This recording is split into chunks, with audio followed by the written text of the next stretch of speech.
Symptoms of viral diseases.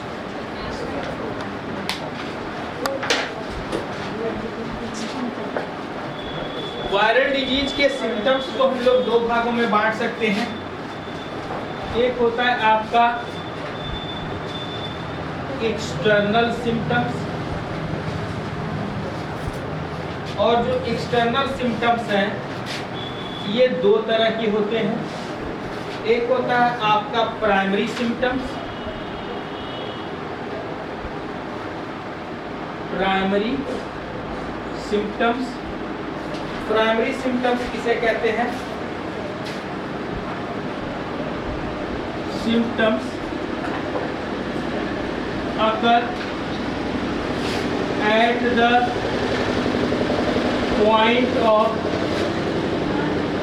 Inoculation. Inoculation समझते हैं क्या?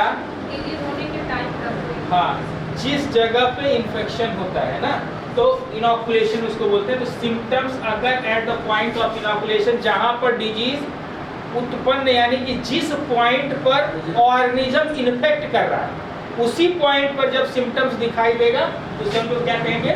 प्राइमरी सिम्टम्स कहेंगे। Symptoms occur at the point of inoculation and appear as a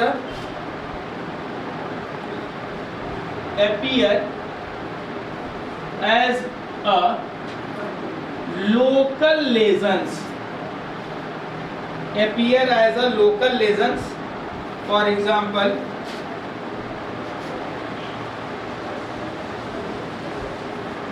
clearing of veins,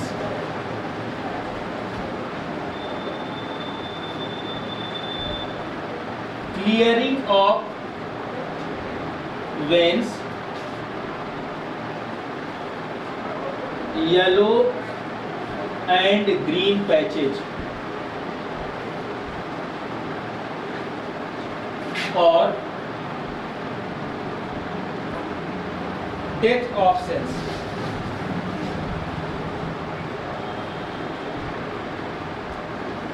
यानी कि necrosis. ठीक है, आपको ये जनरली जो भिंडी की पत्ती है ना, समझ रहे? भिंडी की पत्तियों में जनरली आपको क्लियरिंग ऑफ वेन्स दिखाई देंगे। यानी ये जो वेन्स निकलते हैं ना पत्तियों में, इन पत्तियों में क्या होगा? वेन कैसा होगा?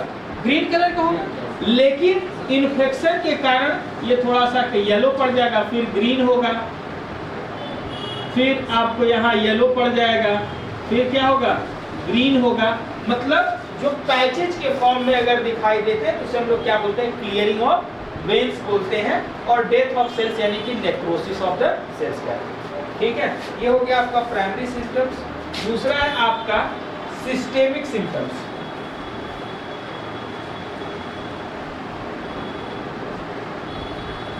Systemic symptoms,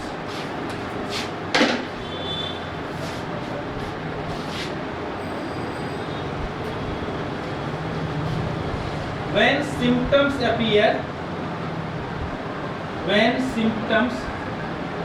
appear to the whole parts of the plant, in the whole parts of the plants के संपूर्ण भाग में जब सिम्टम्स जो है दिखाई देता है तो इसे हम लोग क्या बोलते हैं? सिस्टेमिक सिम्टम्स कहते हैं। ठीक है, प्लांट के संपूर्ण भाग में आपको दिखाई दे। ये कौन कौन सी चीजें हो सकती हैं? नेमली, विज मतलब होता है नेमली, कौन कौन से तो देखते हैं। जैसे बोलते हैं हम लोग क्लोरोसिस। क्लोरोसिस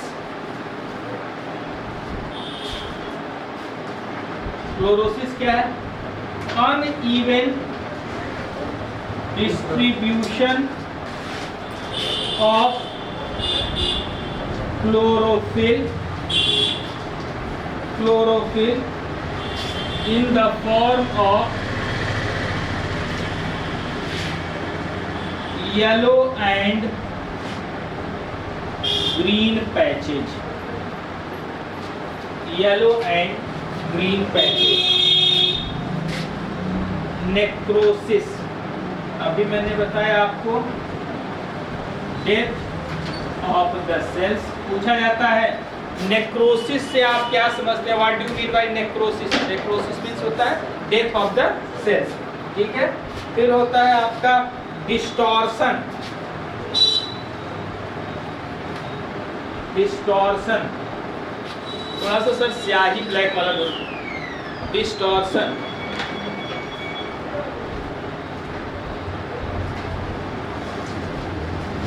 डिस्टॉर्शन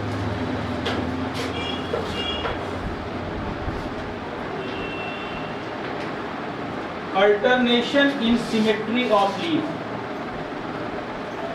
अल्टरेशन करते, अल्टरेशन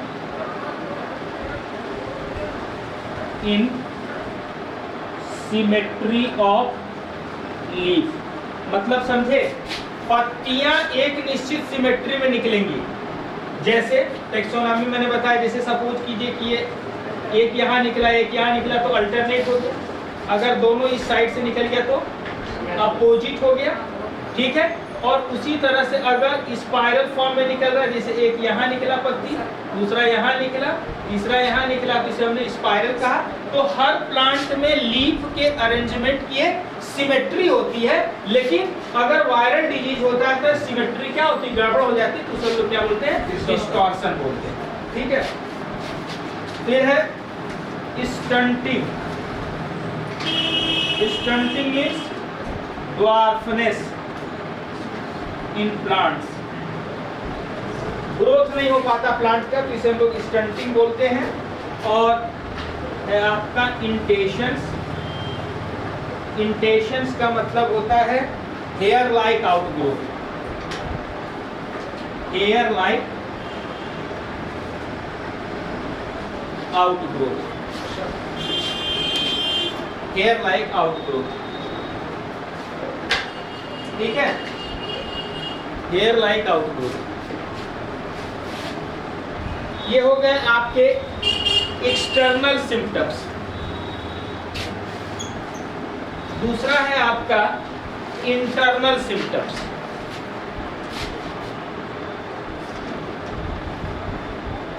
इंटरनल सिम्टम्स, ठीक है। और इंटरनल सिम्टम्स भी आपके दो तरह के होते हैं, ये भी दो तरह के होते हैं। एक है आपका हिस्टोलॉजिकल सिम्टम्स, हिस्टोलॉजिकल सिम्टम्स, और दूसरा है आपका साइटोलॉजिकल सिम्टम्स। तो हिस्टोलॉजिकल सिम्टम्स में क्या क्या आता है? हिस्टोलॉजिकल सिम्टम्स में आता है आपका हाइपोप्लेजिया, हाइपोप्लेजिया, हाइपोप्लेजिया मतलब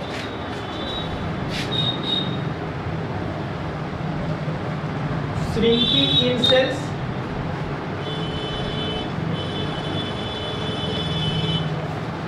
hyperplasia, hyperplasia excessive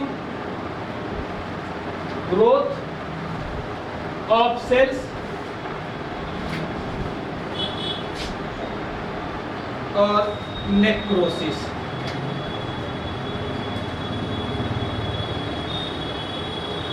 death of cells. Psychological symptoms में आता है फॉर्मेशन ऑफ inclusion bodies और formation of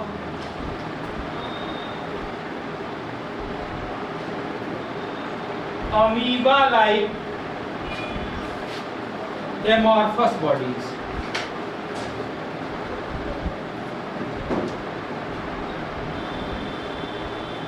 बस इतना याद रखिएगा कौन सिम्टम्स किसके अंतर्गत आता है। किसे हम लोग एक्सटर्नल कहेंगे, किसे इंटरनल कहेंगे, कौन साइटोलॉजिकल है, कौन हिस्टोलॉजिकल है।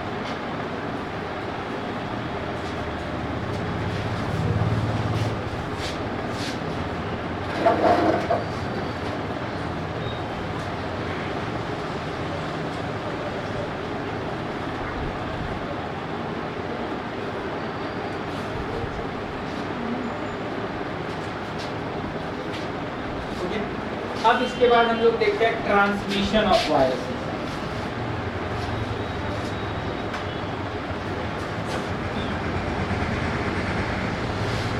ट्रांसमिशन ऑफ वायरसेस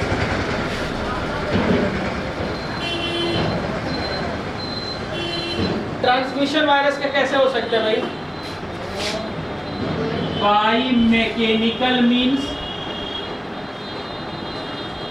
जैसे मैंने आपको बताया था, अभी हम आपको गार्डन में भेज दें तो आप न चाहते हुए भी कुछ पौधों की पत्तियों को तोड़ लीजिएगा, कुछ टहनियों को तोड़ लीजिएगा, या जानवर चले जाएं तो उनके पैर से, उनके शरीर से पौधे के कुछ पार्ट टूट जाएंगे, या सपोज कीजिए आप खेत में खेती करने गए, खुरपी से आपने कहीं पौधे को काट दिया, कुदाल से आपने थोड़ा सा काट दिया, तो वहाँ पर क्या हुआ, वायरस की एंट्री के लिए पोर मिल गया। वो क्या कहलाता है? मैकेनिकल मीन्स कहलाता है। या दो पौधे हैं, हवा तेज चल रही है, आपस में रगड़ हो गया तो शाखाओं के बीच में, तो भी वहाँ पे स्किन उसकी छिल गया, यानी बार्क छिल गया, पोर बन गया। ये जो प्रोसेस है वो क्या कहलाता है? मैकेनिकल मीन्स कहलाता है। ठीक है, तो बाई मैकेनिकल मीन्स। दूसरा by vegetative propagation. Vegetative propagation समझते हैं क्या? हाँ, मतलब सेक्सुअल रिप्रोडक्शन के अलावा ऐसे टहनियाँ हैं, उसको काट के आपने लगा लिया, वो नए प्लांट में ग्रो कर गया, तो अगर वो प्लांट डिजीज है तो उसमें ऑलरेडी क्या है? वायरस पहुंच जाएगा। ठीक है ना? नहीं समझी बात? भाई कोई प्लांट डिजीज है, आप उसके वेजिटेटिव पार्ट को काट करके नया पौधा बना रहे तो वो डिजीज ही तो मिलेगा, तो इसको हम लोग बोलते हैं वेजिटेटिव प्रोपोगेशन। फिर बाई ग्राफ्टिंग, वही चीज है, कलम लगाना जिसे हम लोग बोलते हैं by grafting. By seed and pollen, by seed and pollen, और by vectors, by vectors mostly arthropod. जो भी वेक्टर्स होते हैं कौन से होते हैं? आर्थ्रोपोड्स होते हैं, क्योंकि इंसेक्ट सभी किसको? फाइलम आर्थ्रोपोडा को बिलोंग करता है, तो मोस्टली क्या होते हैं? आर्थ्रोपोड्स होते हैं। कल मैंने बताया था आर्थ्रोपोड बॉर्न वायरसेस क्या कहलाते हैं? कल हम बताए थे जी, आर्थ्रोपोड बॉर्न वायरसेस क्या कहलाते हैं? कल मैंने तो डिजीज में मैंने बताया था, इसको हम लोग क्या बोलते हैं? अर्बो वायरस बताए थे ना। अर्बो वायरस का नाम आपने कल लिखा है, भूल गए क्या? नहीं क्या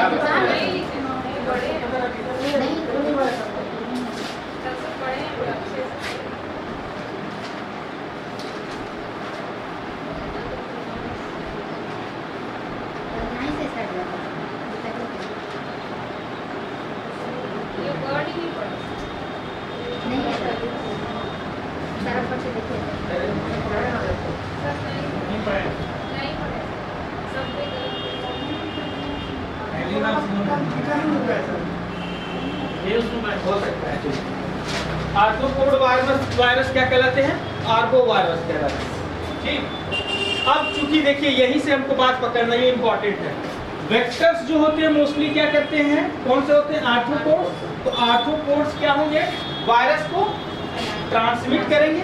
तो यहाँ पर हमको देखना पड़ेगा कि वायरस और वेक्टर के बीच रिलेशनशिप क्या होगा। तो रेटिनली virus vector relation,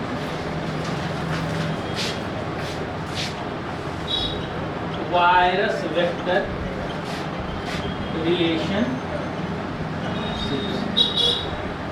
virus vector relationship.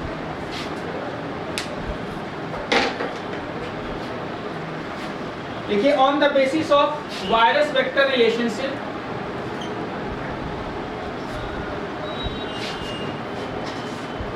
On the basis of virus vector relationship, the vector are of three types, the vector are of three types, sir vector नहीं, the virus, I am sorry, the virus are of three types, the virus are of three types. ठीक है, कौन कौन से होते हैं? देखो पहला है, बहुत इंपॉर्टेंट है, सब पूछता है एग्जाम में, बहुत इंपॉर्टेंट क्वेश्चन है। पहला है आपका stylet born virus. Stylet born virus क्या है? सपोज कीजिए कि ये कोई आपका आर्थ्रोपोड्स है, तो आर्थ्रोपोड्स क्या होते हैं? इनमें एक स्टाइलेट होता है। ये मान लीजिए कि प्लांट टिश्यू है ना, तो प्लांट टिश्यू है, तो और ये क्या है? आपका वेक्टर है, और इस प्लांट टिश्यू से वो क्या कर रहा है? सक कर रहा है क्या? सेल सैप को, सेल सैप को सक कर रहा है। तो बात उठती है कि स्टाइलेट क्या है? Stylet is the long slender feeding structure और mouth parts of the vector. जो वेक्टर का लंबा सूंड जिसके द्वारा वो क्या करता है कि वो फीडिंग करता है, उसे हम लोग क्या बोलते हैं? स्टाइलेट बोलते हैं। तो अब देखिए स्टाइलेट बॉर्न वायरस जो होते हैं, पूछा जाएगा ये जो होते हैं, पूछेगा which one of the virus is called as non persistent virus, non persistent virus. तो ध्यान से सुनिएगा, जो स्टाइलेट बॉर्न वायरस होते हैं उनमें वायरस केवल वेक्टर के स्टाइलेट में ही रहता है। मान लो कि जब वो सेल सैप का सक कर रहा हो उस समय, और जब उस सेल सैप के साथ वायरस आ गया तो उस कंडीशन में जो वेक्टर होगा वो वीरुलिफेरस हो जाएगा। ये वेक्टर क्या हो जाएगा? वीरुलिफेरस हो जाएगा। वीरुलिफेरस मतलब, अरे मैंने कल बताया था, अरे उसको क्या बोलेंगे?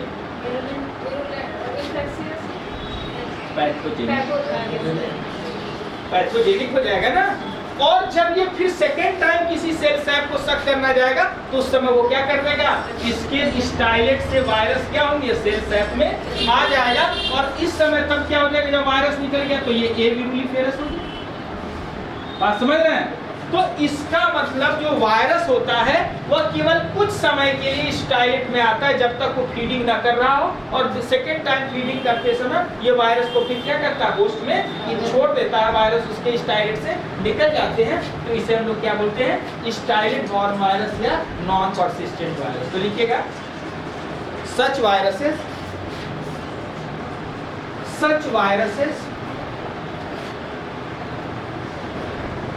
such viruses only found in the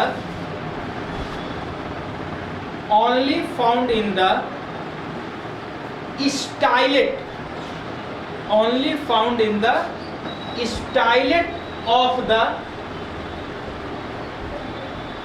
stylate of the vectors। ठीक है, full stop. During feeding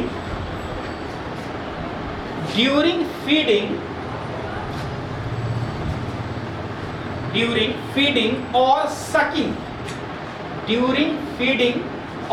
sucking, the cell sap, during feeding और sucking the cell sap, the virus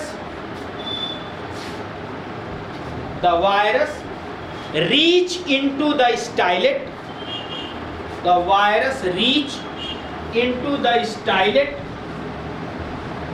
of the vector, and the vector become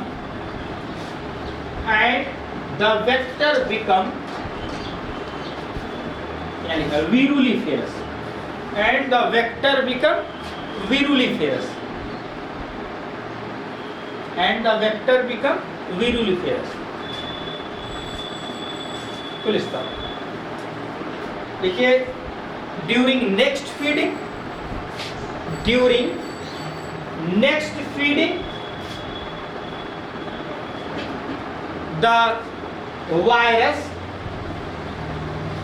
the virus become free from the stylet. The virus become free from the stylet and reach to the new host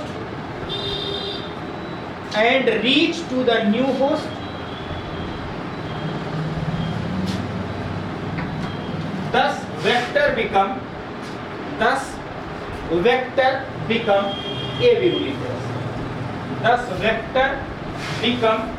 aviruliferous। और उस समय vector क्या हो जाएगा? aviruliferous हो जाएगा, type से निकल के दूसरे में। ठीक है। तो फैला दिया उसने वायरस की जगह दूसरी जगह, ट्रांसमिट कर दिया। दूसरा है आपका सर्कुलेटिव वायरस। अच्छा ये लिखा है ना, ये नॉन परसिस्टेंट नाम लिखा है कि नहीं? लिखिएगा इसी लास्ट में, तो लिखिए इसमें 10 the virus is called non persistent virus. 10 the virus is called non persistent virus. Underline कर लीजिएगा, नाम पूछता है ऐसे वायरस को हम नॉन परसिस्टेंट वायरस कहते हैं। ठीक है। दूसरा है सर्कुलेटिव वायरस, या इसी का दूसरा नाम और करके लिख लीजिए ताकि याद रहेगा। सर्कुलेटिव वायरस और सेमी परसिस्टेंट वायरस।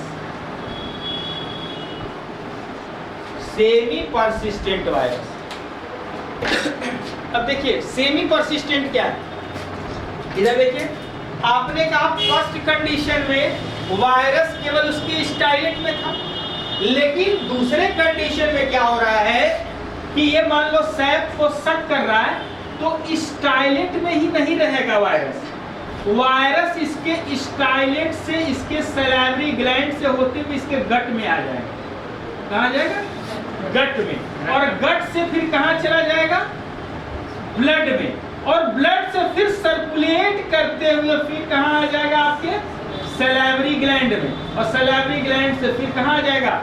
स्टाइलेट में। मतलब यह वायरस बॉडी में वेक्टर के सर्कुलेट तो करेगा, लेकिन बट लग गया है, लेकिन मल्टीप्लाई नहीं करेगा। मतलब अपने नंबर ऑफ कॉपीज नहीं बनाएगा, सर्कुलेट होकर के। यानी सर्कुलेशन कब तक होगा? मतलब कुछ घंटों तक के लिए, 2, 4, 5, 6 घंटे के लिए, और फिर वो क्या हो जाएगा? रिटर्न होकर के स्टाइलेट में। और जब वो फीड करेगा तो फिर ये क्या होगा? वीरुलिफेरस से एवीरुलिफेरस। ठीक है, तो लिखिएगा सर्कुलेटिव वायरस या सेमी परसिस्टेंट वायरस। लिखिए this virus only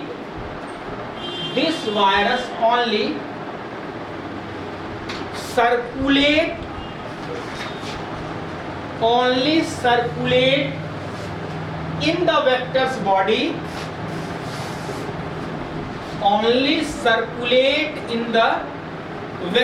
body, does not multiplicate ये नहीं करता, does not multiplicate, full stop। from stylet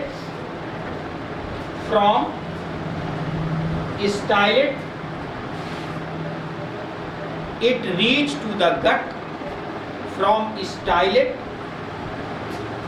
it reach to the gut, and from gut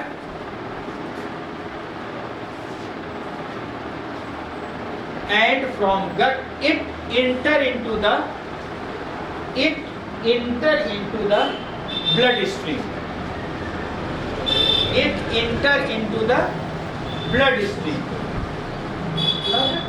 Bloodstream, STREAM, bloodstream.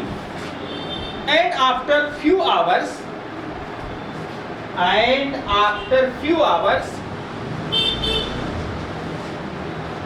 it reach back, and after few hours it reach back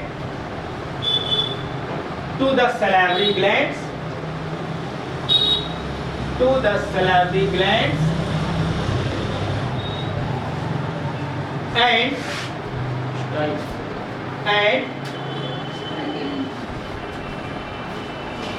from and during second feeding,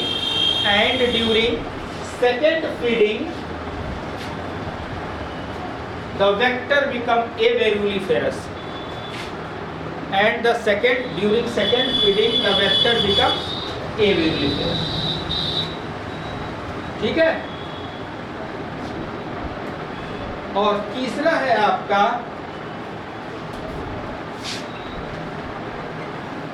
प्रोपोगेटिव virus,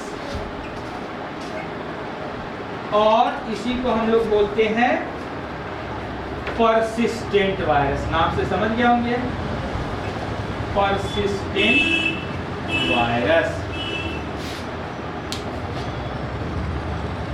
समझ गए तीनों के नाम ना, ये बहुत important question exam का, इससे बहुत तेज क्वेश्चन पूछा जाता है। तो प्रोपोगेटिव वायरस या persistent virus,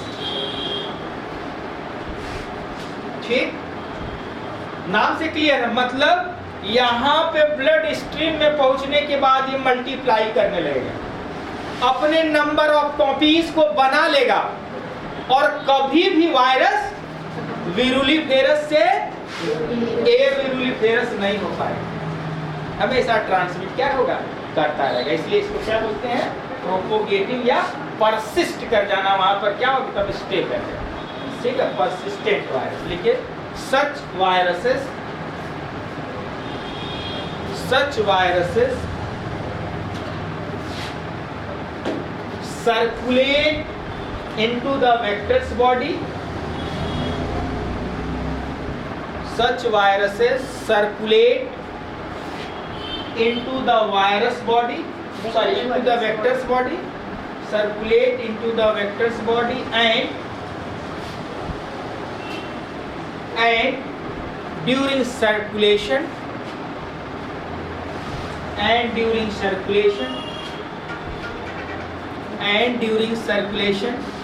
they multiplicate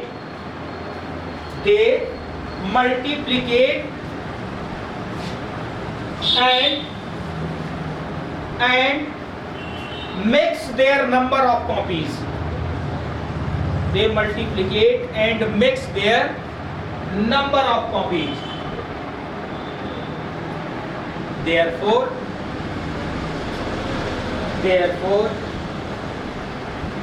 the vectors does not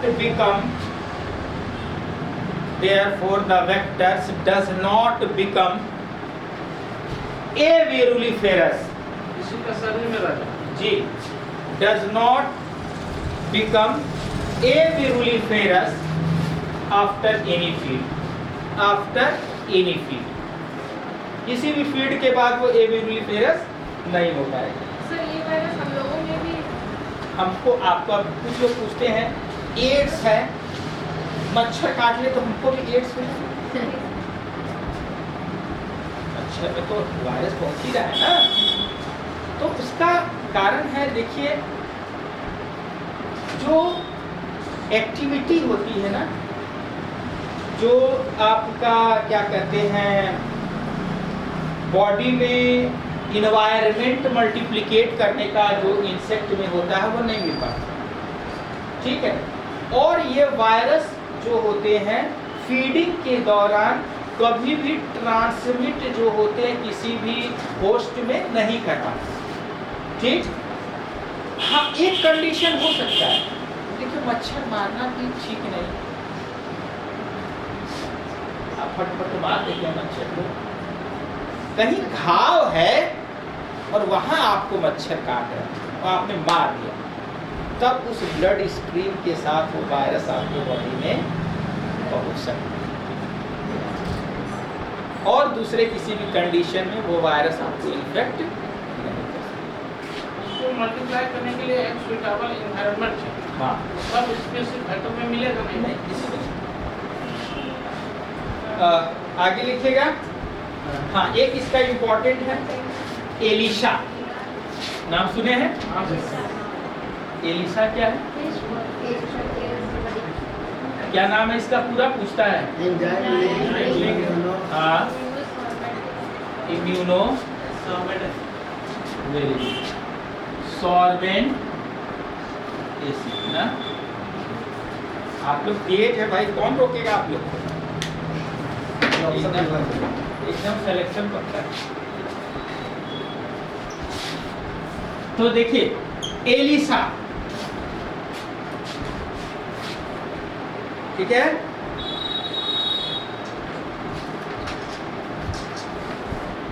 लिखिए एलिशा टेस्ट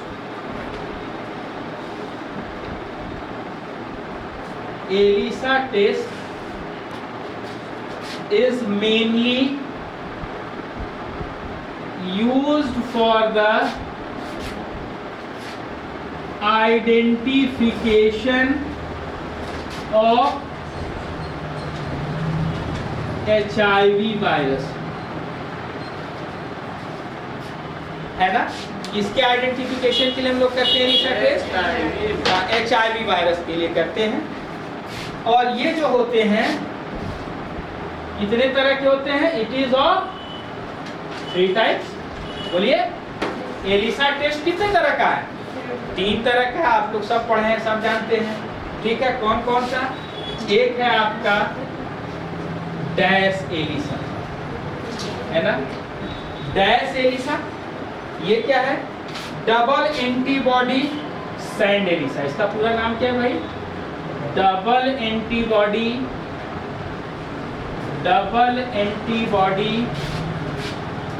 सैंड एलिशा का तो नाम आप लोग पूरा जानी क्या है?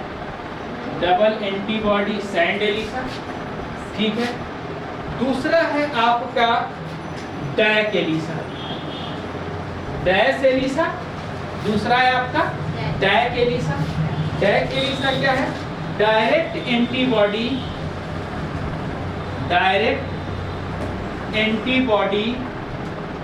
कोटिंग एलिशा,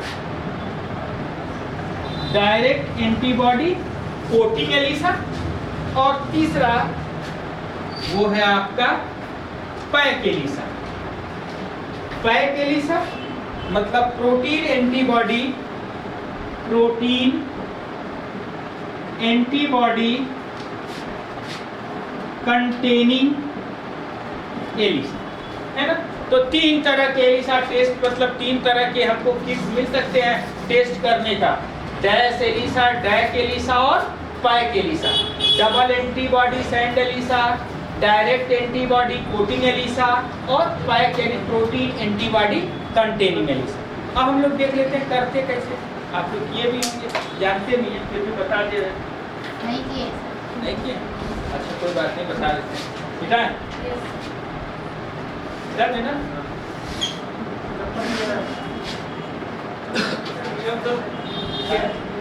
बहुत सारा चीज का किट भी आने लगा।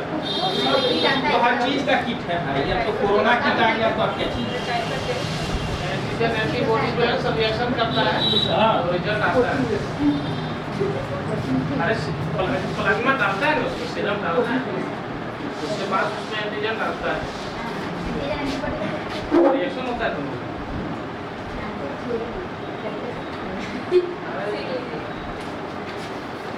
सब आप लोग टेक्नोलॉजिस्ट टाइम में करेंगे आप।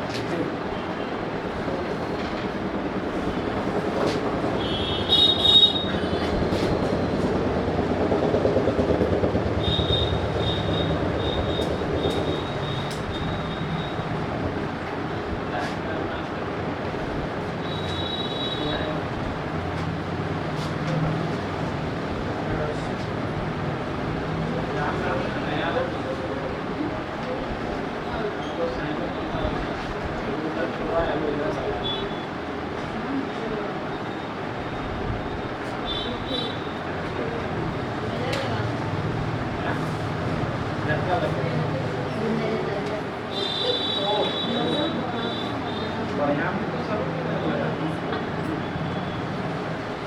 खेल में आएगा और अपना एक बात तो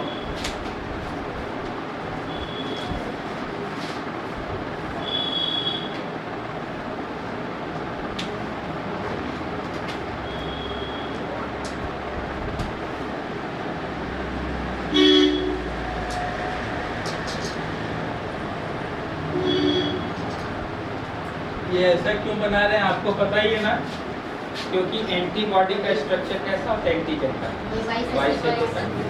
ठीक।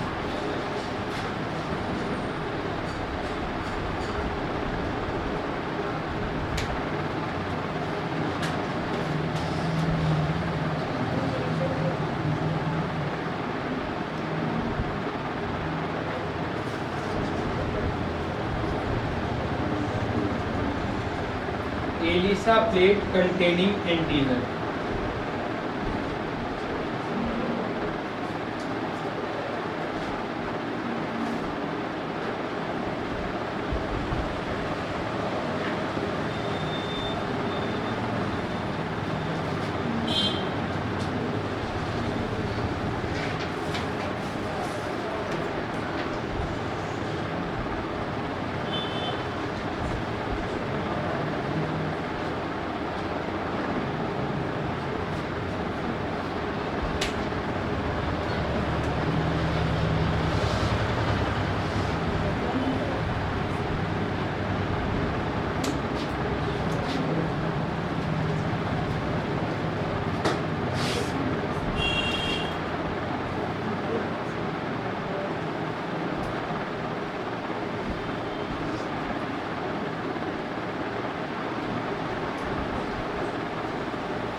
मेनली आप लोग कलर याद रखिएगा, पूछता है कौन से कलर से हम आइडेंटिफाई करते हैं, कलर याद रखिएगा।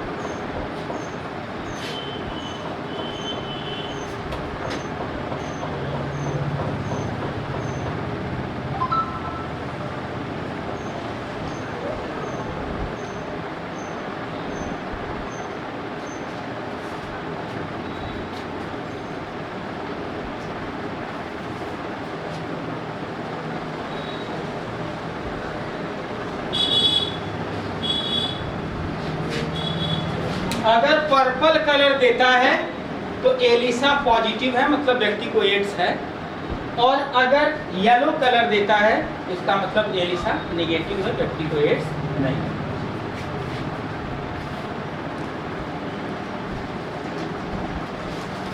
इसमें क्या बोलेंगे, एंटीजन टेस्ट या एंटीबॉडी टेस्ट होते हैं? इसमें एंटीबॉडी को चेक करें, पेशेंट के एंटीबॉडी को चेक करें, एंटीजन लेते हैं, पेशेंट से एंटीजन लेते हैं, एंटीजन लेते हैं।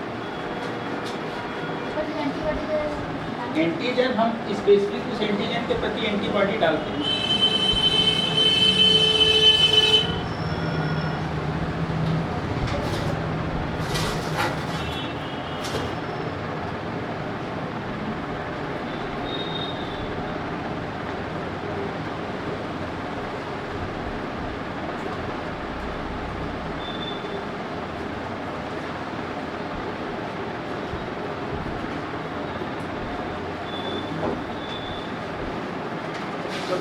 ब्लड टेस्ट में भी कई प्रकार का वो रखता है, कई प्रकार का क्या एंटीबॉडी सब रखता है सब, सिस्टम फाइल में रखता है अलग से। क्या चीज?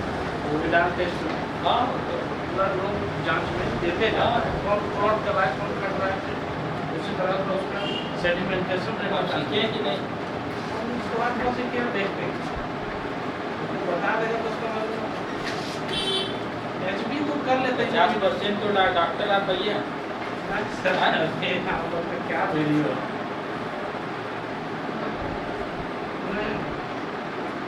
यार इतने गांव में फेमस है, सब इलाज करते हैं। बताइए खैर सैलाइन वैलाइन सब चढ़ा देते हैं, छोटा मोटा बीमारी सब इलाज कर देते हैं। कैसे हो गया? अब हेडिंग आ रही है some important diseases in plants. ये याद रखिएगा कि ये डिजीज वायरल डिजीज है, ठीक है। पूछ लेता है इनमें से कौन सा डिजीज वायरल नहीं है या कौन सा वायरल है, तो नाम कुछ याद रहेगा। कुछ तो नाम लिखा है लेकिन फिर भी लिखा दे रहा है।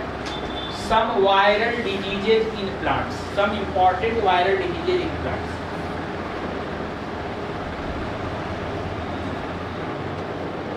कौन कौन से प्लांट डिजीज हैं देखिए।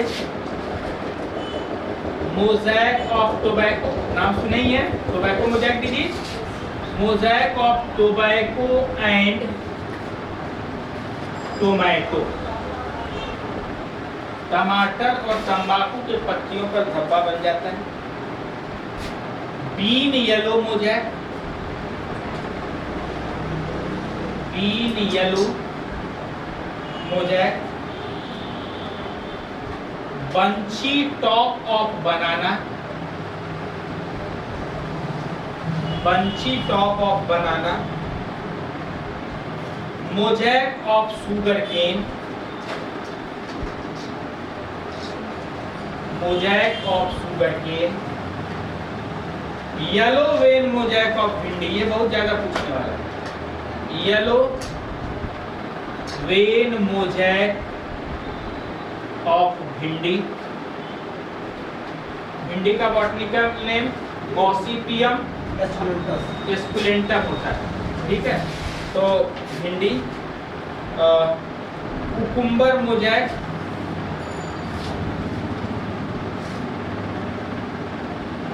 Cucumber mosaic. Potato leaf role,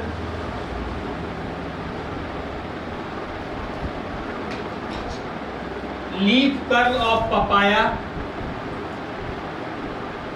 sir mosaic मतलब क्या लीफ से धब्बा, मोज़ेक नहीं, जमीन पे मोज़ेक क्या कराते हैं, कटवाते हैं। मोज़ेक मतलब दाने दाने धब्बे जैसे। लीफ कर्ल ऑफ पपाया और कॉलीफ्लावर मोज़ेक, कॉलीफ्लावर मोज़ेक। फूल गोभी में ऐसा होता है, कॉलीफ्लावर मोज़ेक। ये कुछ इंपॉर्टेंट डिजीज हैं जो प्लांट्स में हो जाते हैं। अब हेडिंग आ रही है some important disease in man,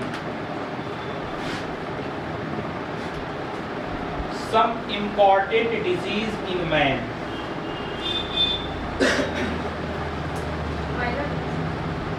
viral disease, virus तो पढ़ रहे हैं। Some important viral diseases in man. जो सबसे ज्यादा आप लोग इससे सफर करते हैं, हमेशा हो जाता है क्या होता है? कॉमन कोल्ड, कॉमन कोल्ड, सर्दी खांसी, ठीक है। कौन सा वायरस होता है? Rhino virus, rhino virus. Influenza,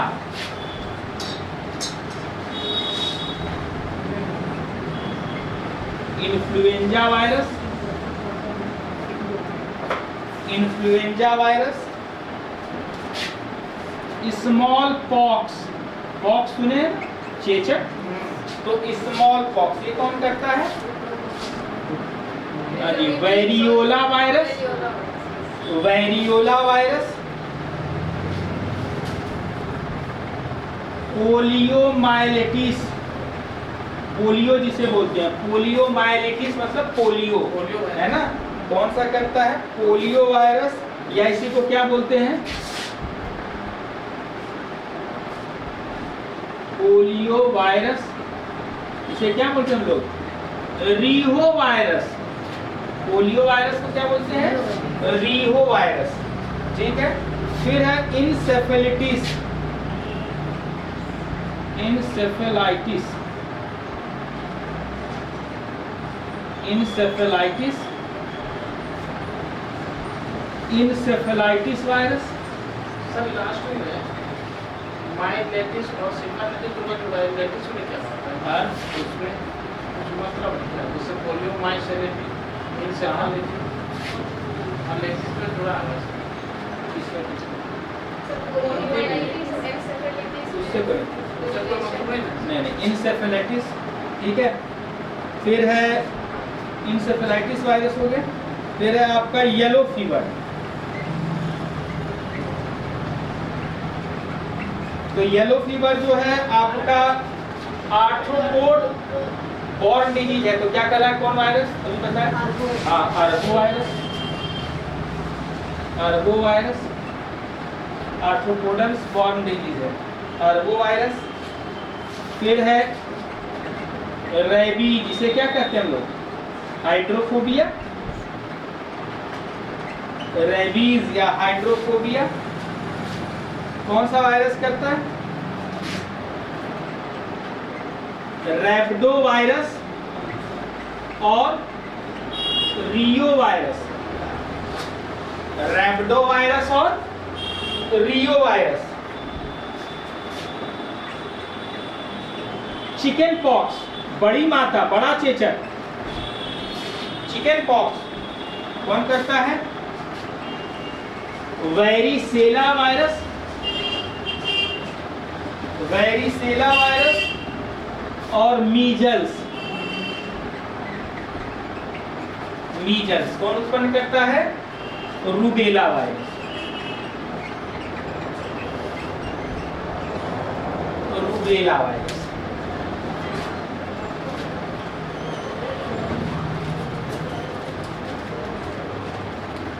ये जो है आपका रूबेला, ये आपका खत्म हो गया वायरस। बैक्टीरिया और वायरस आपका अगर रेबीज होता है सर, हाइड्रोफोबिया, इस पेशेंट को पानी से बहुत डर लगता है। हाँ, इसीलिए तो हाइड्रोफोबिया मतलब ही डर होता है। और वो पानी जैसे देखेगा वो पानी दूर भागेगा, आपका तो वो पानी मिल जाता है। फोबिया तो फोबिया मतलब ही होता है भय या डर। हर किसी को छिपकली से डर लगता है, और जो किसी को कॉकरोच से डर लगता है। क्या मिर्गी है सर, मिर्गी पेशेंट को भी पानी से हाइड्रोफोबिया होता है।